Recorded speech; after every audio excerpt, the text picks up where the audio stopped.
Kisah cinta nyata yang menjadi sorotan karena sang raja yang mencintai selirnya tanpa melihat status tapi berakhir tragis dan berdampak pada politik dan budaya negara Korea dan menjadi inspirasi dalam drakor The Red Slave tahun 2021. Raja Jeongju adalah seorang tokoh sejarah yang penting dalam sejarah Korea. Dia adalah raja ke-22 dinasti Joseon yang memerintah dari tahun 1776 hingga 1800. Nama lengkapnya adalah Yisan, tetapi dia dikenal sebagai Raja Jeongju setelah naik tahta. Ia adalah putra dari Pangeran Sado yang dihukum oleh kakeknya, Raja Yeongjo, karena dituduh gila dan berbahaya. Raja Jeongjo berusaha membersihkan nama ayahnya dan memindahkan ibu kotanya ke Suwon, di mana ia membangun benteng Hwaseong untuk melindungi makam ayahnya. Ia juga melakukan berbagai reformasi untuk memperkuat kekuasaan kerajaan, meningkatkan kesejahteraan rakyat, dan mendukung perkembangan ilmu pengetahuan dan seni. Selir Seong Uibin yang menjadi inspirasi drama ini ternyata memiliki kisah yang cukup menyedihkan. Nama aslinya adalah Seon Deok Im dan ia berasal dari keluarga miskin yang bekerja sebagai pelayan di istana. Ia menarik perhatian Raja Jeongjo dengan kecantikan dan kecerdasannya dan diangkat menjadi selir dengan gelar Soyong pada tahun 1782.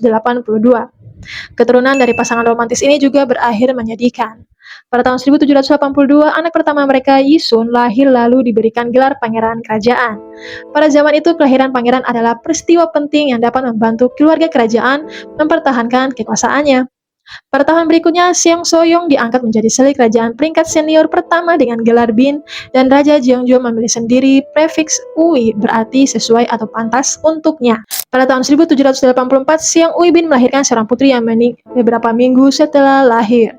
Beberapa bulan kemudian, Yisun dinobatkan sebagai putra mahkota, tetapi sayangnya ia wafat akibat campak pada tahun 1786. 4 bulan setelah putranya, Seong Ui Bin meninggal dunia karena penyakit yang dideritanya selama bulan terakhir kehamilan anaknya yang ketiga.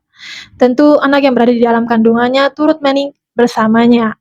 Begitu besar cintanya pada selir Seong Ui Bin, Raja Jeongjo menuliskan sendiri epitaf untuknya yang berisi tulisan mengenai kesedihan yang dialaminya sekaligus perasaan cintanya untuknya. Dikatakan bahwa selir Seong Ui Bin merupakan satu-satunya wanita yang ia cintai di antara istri-istrinya. Kisah hidup Raja Jeongjo dan selir Ui Bin telah menginspirasi banyak karya sastra dan seni, termasuk novel, drama, film, dan lagu.